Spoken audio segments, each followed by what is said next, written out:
సంక్రాంతి పండుగ రోజున మన పెద్దలను గౌరవించుకోవాల్సిన బాధ్యత ప్రతి ఒక్కరిపైన ఉందని సానా సతీష్ బాబు ఫౌండేషన్ చైర్మన్ తలాటం హరీష్ పేర్కొన్నారు. అందులో భాగంగా సంక్రాంతి పండుగను పురస్కరించుకుని పేదలకు నూతన వస్త్రాల పంపిణీ కార్యక్రమం నిర్వహించారు. ఈ సందర్భంగా తలాటం హరీష్ వృద్ధులు, మహిళలకు చీరలు పంపిణీ చేశారు. అనంతరం హరీష్ మాట్లాడుతూ పండుగల సందర్భంగా జూద క్రీడలకు డబ్బు వినియోగించకుండా ఆ సొమ్ముతో సేవా కార్యక్రమాలు నిర్వహించడం ద్వారా మన జన్మకు సార్థకత వస్తుందన్నారు. కార్యక్రమంలో ఫౌండేషన్ సభ్యులు రామశేషు, పెద్దిరెడ్డి రమేష్, మట్టారాజు, టైలర్ శ్రీను, సతీష్ తదితరులు పాల్గొన్నారు.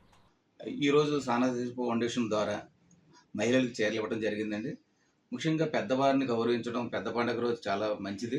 మనం కోడి పందాలని, జూదాలని యువత పాడవకుండా ఇలాంటి మంచి కార్యక్రమాలు ఎవరు చేసినా మంచి కార్యక్రమం చేసి కాకినాడలో ఉన్నవారందరూ ఏదన్నా పండగ రోజు మంచి వాళ్ళు పేదవారికి ఆకలి తీర్చడం కానీ, వాళ్ళకి వస్త్రం ఇవ్వటం కానీ అలాంటివి చేస్తే మనకి చాలా సాటిస్ఫాక్షన్ అవుతుంది.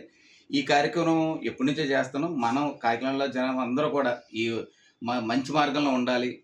పండగ అంటే అందరికీ పండగలా ఉండాలి. అందరూ మన సొసైటీలో అందరూ పండగ చేసుకునేలా ఉండాలి. పేదవారిని కూడా మనం చూడాలి. మామూలుగా ఈ రోజున కాకినాడలో చాలా విధాలుగా చారిటబుల్ ట్రస్టులు అన్నీ నడుపుతున్నారు. వారందరూ కూడా చాలా మంచి సర్వీస్ చేస్తున్నారు. మా సానా సతీష్ ఫౌండేషన్ ద్వారా నెక్స్ట్ ఇంకా కాకినాడలో మంచి మంచి కార్యక్రమాలు చేసి మంచి పేరు తీసుకొస్తామని అనుకోవచ్చు.